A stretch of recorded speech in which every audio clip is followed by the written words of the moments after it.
Vou conversar com a doutora Luísa Sarno, ela é psicanalista, membro da Escola Brasileira de Psicanálise, professora da Escola Baiana de Medicina e Saúde Pública. E eu gostaria, doutora Luísa, bom dia, um prazer enorme conhecer a senhora, estar juntos aqui, muito obrigado. Eu gostaria de conversar com a senhora sobre o impacto do isolamento em idosos, entre os quais este que vos fala. Bom dia, doutora. Tudo bem com a senhora? Bom dia, Mário. Tudo tranquilo, sim. Esse tema é super relevante, né? Porque a pandemia, de uma certa forma, trouxe, com o isolamento social, um incremento das perdas que o envelhecimento impõe. Envelhecer é saber lidar com perdas. Isso. Então, exatamente. E isso depende de alguns fatores. Como cada sujeito construiu sua vida, então, e vai aprendendo a lidar com perdas. Quem, de uma certa forma, no seu processo de crescimento, de envelhecimento, vai na juventude aprendendo a lidar com perdas.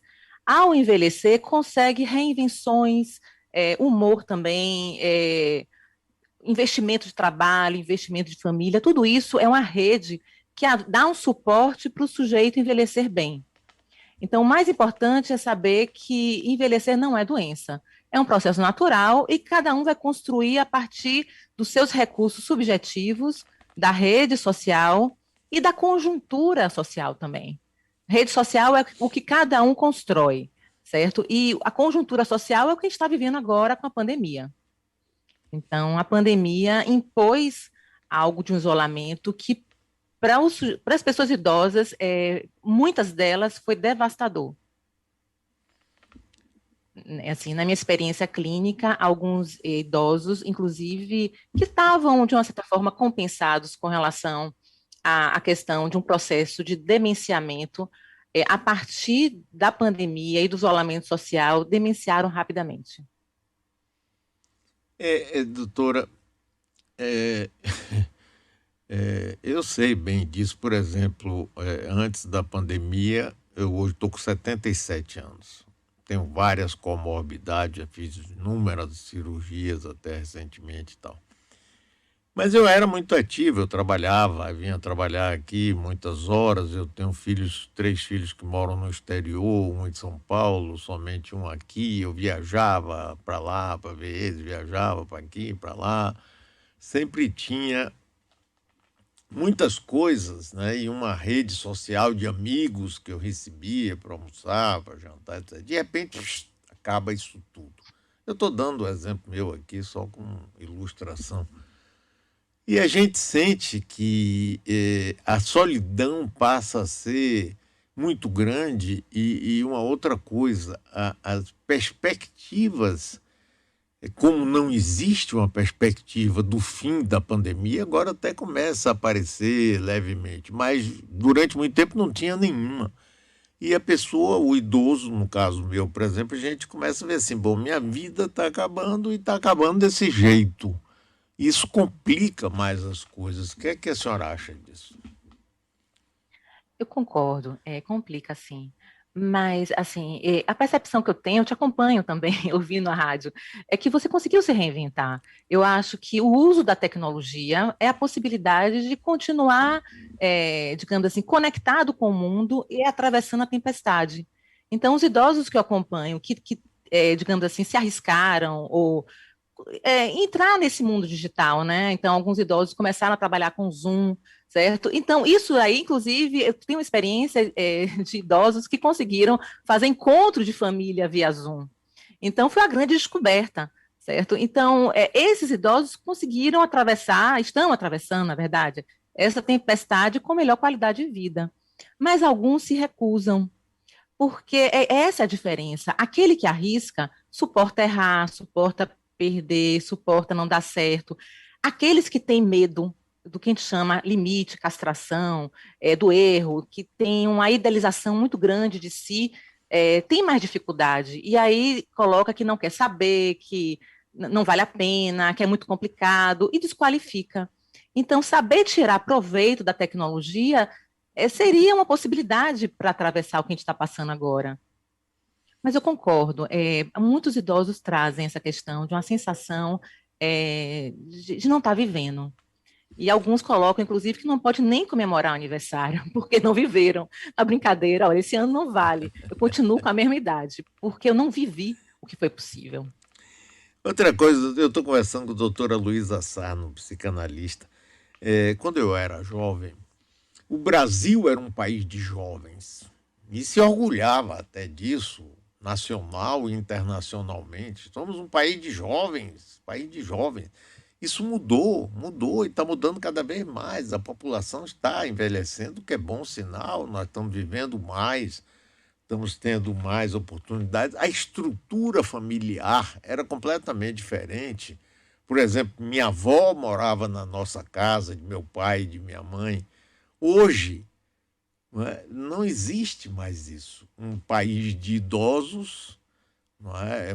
Com estrutura familiar que mudou completamente, casa uma vez, duas, enfim. As casas são menores, as possibilidades são menores. E isso faz também com que os idosos, é uma pergunta, os idosos se sintam mais abandonados, doutora Luísa? Tem essa conjuntura que você está falando do Brasil, e eu coloco uma coisa que é um pouco maior.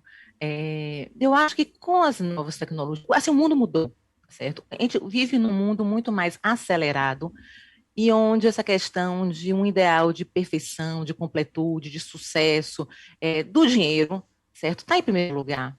Então, isso daí cria um imperativo para os jovens que estão começando a construir uma vida, a ficar tão focado no profissional que esquece essa dimensão da família. As famílias também estão cada vez menores.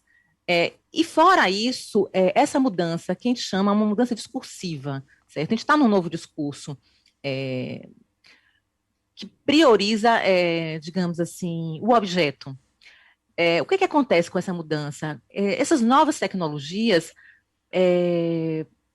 de uma certa forma, faz com que o conhecimento, certo, que você tem no Google, tem acesso ao Google, conhecimento, seja mais importante que o saber. O que a gente trabalha, na verdade, é que o saber é construído pela vivência de cada corpo durante o tempo. Isso. Então, exatamente, o saber não, é difícil ter acesso ao saber. E eu acho que não valorizar os idosos é perder um patrimônio de saber que é muito mais rico e importante do que o conhecimento. A informação do Google, o conhecimento do Google é uma formação rasa, é uma formação superficial, que nunca se compara com o saber. É a diferença de um médico técnico recém-formado que sabe essas coisas do conhecimento e daquele que tem uma vivência clínica, certo? Que pela experiência clínica sabe de algo que não está no livro. Porque a medicina não é uma ciência exata, tem uma dimensão aí da experiência que é fundamental para uma leitura do que está acontecendo. É isso que a gente está perdendo, quando a gente foca mais a juventude, o conhecimento e menos o saber. A gente está perdendo muita coisa. Eu concordo inteiramente. E vejo o caso, outro dia eu estava vendo um caso aqui de uma pessoa vai fazer um exame médico, por exemplo, já que a senhora citou medicina. E aí o médico diz, olha, eu estou desconfiado que você está com pedra na vesícula, mas vamos fazer um exame. Aí a pessoa chega em casa, vai no Google, doutor Google, e aí chega lá e começa a se alarmar, diz, olha, isso pode ser até câncer, isso, pode dar uma pancreatite, pode dar... Quer dizer, as pessoas, é exatamente isso que a senhora falou, o saber foi abandonado em troca de uma informação rasa. Porque o Google, por melhor que seja, é uma informação rasa, não é? Não se Isso. troca jamais por um saber. Eu me lembro aqui de um grande médico baiano, um queridíssimo, saudoso doutor Rodolfo Teixeira. Quando ele se aposentou aos 70 anos de idade, ele é um poço de saber. Como professor, como médico clínico, né? Uma pessoa iluminada. e que de repente, sabe, é trocado por outro jovem que passa assim, que tem informação, mas não tem todo esse conhecimento. Isso parece que faz parte da nossa contemporaneidade, doutora Luísa. Infelizmente, sim, Mário. E, de uma certa forma, é como se as coisas ficassem muito descartáveis. A gente está na dimensão do fast food, das coisas que você compra, inclusive roupas, e usa um pouco, e nisso a gente está perdendo a dimensão de algo que é, usar o tempo, digamos assim, bom, vamos trabalhar essa dimensão de tempo. Tempo para a psicanálise é fundamental, certo? A gente tem que ter três tempos. Tem um tempo de ver a situação, tem um tempo de compreender, de elaborar, até chegar à dimensão de concluir. A aceleração que vivemos em função das novas tecnologias, porque é tudo para ontem, faz com que a gente faça um curto-circuito. A gente veja, conclua rapidamente, sem compreender. Então, há uma perda substancial da experiência, porque a compreensão é a experiência. Quando eu falei do fast food, é um pouco isso. Você pega a comida e consome rapidamente, não saboreia, e às vezes é qualquer coisa. Não tem um ritual de comer, de compartilhar em conjunto com a família. É tudo para ontem. Então, a gente está numa aceleração que a dimensão de existência, de vida, que é esse tempo, que é o processo, está se perdendo para o final. Eu tenho pacientes que falam que eles estão muito mais preocupados em concluir do que viver a experiência. Então, não vivem. Porque viver é a experiência, não é o final, não é chegar lá, não é ter sucesso, não é isso que se trata. É o que você viveu até chegar lá, independente do resultado. É a vida que interessa. Doutora Luísa, eu sinto que muitos idosos, ou alguns idosos, eles, nesse momento agravado, é claro que a pandemia agravou muito esse quadro, né? De uma forma inesperada. Muitos param e dizem assim: vem cá, o que eu estou fazendo mais aqui na vida? Né? Eu não consigo trabalhar ou trabalhar direito, eu não consigo um convívio social, minha família está afastada de mim, eu não tenho mais uma vida sexual, eu não tenho. Aí as pessoas se entregam assim, como se parassem no tempo, dizer que eu vou parar, estacionar até a morte chegar. E aí? Eu trabalho, essa escuta do que você está dizendo, Mário, é uma pessoa que está deprimida, que está desinvestida da vida. Talvez a gente precisasse falar também de uma outra dimensão, certo? Tem essa dimensão do eu. O eu envelhece, né? Isso é fato, né? Então, o eu tem cabelos brancos, tem a questão do corpo já não responde mais, a escuta, as morbidades vão se inscrevendo nesse corpo, isso é fato. Mas tem uma dimensão nossa que a gente não chama de eu, que a gente chama de sujeito. Esse sujeito, a rigor, não tem idade. Então, esse sujeito, inclusive, é curioso, porque tem um determinado momento da vida que a gente vai se perceber envelhecendo a partir do olhar do outro. É quando na sinaleira deixam de chamar de você de, sei lá, menina, para minha tia. Aí, nesse momento, você percebeu que você envelheceu. Mas, em si, você não sente isso. Os seus desejos, os seus sonhos estão em jogo ainda. O que é que acontece? Tem uma parte nossa que não tem idade. Essa parte nossa que não tem idade, que continua ainda, digamos assim, viva, ela precisa reinvestir. Então, se o sujeito consegue, independente da idade cronológica, se reinventar e reinvestir, é fundamental para ter um bom envelhecimento. Agora, se o social já começa a excluir, certo? Colocar que você não tem condição, começar também a criar as restrições, você mesmo começa a desinvestir. Esse caso que você trouxe é uma pessoa que está desinvestida do mundo. Talvez porque o mundo não tenha oferecido para ela algumas oportunidades, certo? E aí ela vai se fechando mesmo e vai desinvestindo, ou também porque ela não aceita os limites da vida, que a vida impõe, né, por conta da idade, e não consegue se reinventar. Então, envelhecer, a rigor, você conseguir reinventar e reinvestir em novos objetos. Senão você começa a deprimir. A pandemia criou o que você está trazendo, essa limitação física de você não poder circular. E realmente a família, às vezes, por proteção e às vezes como desculpa, porque nessa aceleração de ter sucesso, parar para visitar um pai, uma mãe, um avô, seria teoricamente perda de tempo, certo? Começa a desinvestir do seu idoso. Então, e aí o idoso também começa a desinvestir da vida. É uma cadeia. Então, Eu a estou questão é conversando com como cada um vê. Eu estou Diga. conversando com a psicanalista, doutora Luísa Sarno. Doutora, por favor, explique mais detalhes, a diferença entre o eu e o O sujeito, sujeito. né? Isso. Isso. Como é isso aí? Bom, a gente coloca, por exemplo, o eu, essa dimensão narcísica, essa dimensão que a gente se reconhece, né? Eu, Luísa, psicanalista, professora, certo? Essa dimensão que está no social. Essa dimensão, de uma certa forma, tem uma idade cronológica, percebe o tempo se inscrever em si. Mas tem uma dimensão que a gente chama de sujeito, que é uma dimensão inconsciente, que é uma dimensão é, da existência. Essa dimensão aí não é cronológica. Um exemplo disso, que é na clínica, vamos colocar na clínica, talvez facilite.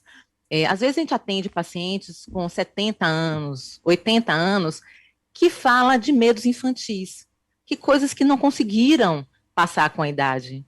É interessante ele começar o desejos infantis, medos infantis, algo que não passa. Então, é como a gente coloca, a infância tem data. Em torno de 10 anos, conclui-se a infância e entra, teoricamente, na puberdade, aí vai.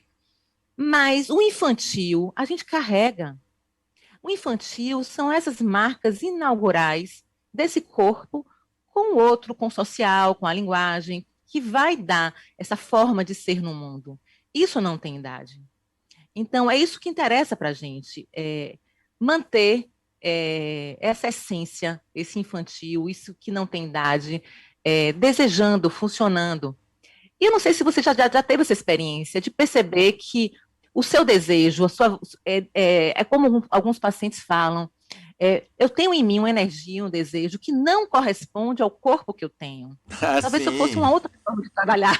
Então, assim, tem o corpo, que é a dimensão do eu, certo? Que não responde, mas tem esse sujeito que é isso. Eu tenho energia que não corresponde ao corpo que eu tenho. Essa energia seria o sujeito, digamos, didaticamente falando, né? E esse corpo seria a dimensão do eu. Talvez assim fique mais fácil entender. Eu sinto, por exemplo, em determinados momentos que meu pensamento não tem idade. Hum, Meu corpo e, tem e tem muitas limitações, até de falta de energia. Mas quando eu estou pensando, tudo é como se eu fosse jovem, menino, criança, sabe? Isso é uma coisa muito, muito interessante, não é? É como se a cabeça, o pensamento da gente não envelhecesse cronologicamente, segundo o corpo vai. É possível mesmo isso. isso, doutora? É disso que a gente está falando. Isso que você está falando, desse pensamento de você ter mil ideias, criar coisas, de não sentir a idade, aponta para essa dimensão do sujeito. E essa dimensão do corpo é a dimensão do eu. Então, há sempre essa incompatibilidade.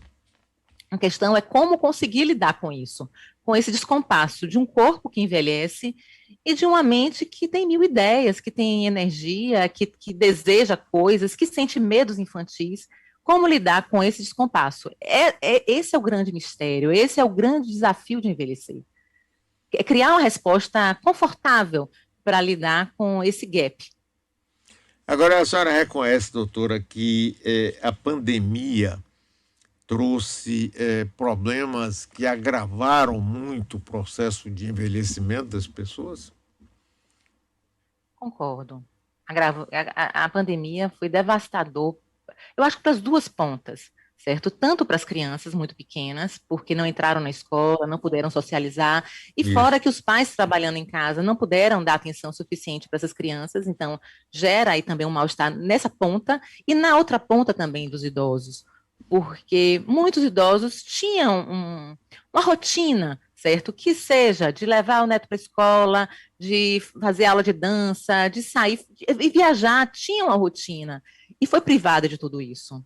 E ainda mais porque o público inicial da pandemia eram realmente os idosos que estavam morrendo mais. Então, gerando muito medo também. Então, para os idosos, definitivamente, a pandemia foi devastadora. E a questão agora é como, com a vacinação, digamos assim, com a diminuição do internamento dos idosos, como ajudar esses idosos a se reinventar. Porque alguns idosos estão falando agora do medo, certo? Tipo assim, tudo bem que a pandemia ainda está em jogo, mas coisas pequenas, como de repente receber um neto com máscara, num período que o neto está, digamos assim, não está vacinado, o idoso está vacinado, mas aí como é que faz? É possível esse encontro? Não é? Então tem ainda um desconforto, ainda tem algumas respostas que nós não temos e os idosos estão muito temerosos e os filhos também, às vezes estão privando E essa interação dos netos com os idosos com medo de repente, uma infecção mesmo com a vacina. Então tem uma coisa aí que não está funcionando ainda e eu acho que vai demorar ainda de entrar no trilho. A gente vai ter que ajudar esses idosos lá no futuro a se reinserir socialmente.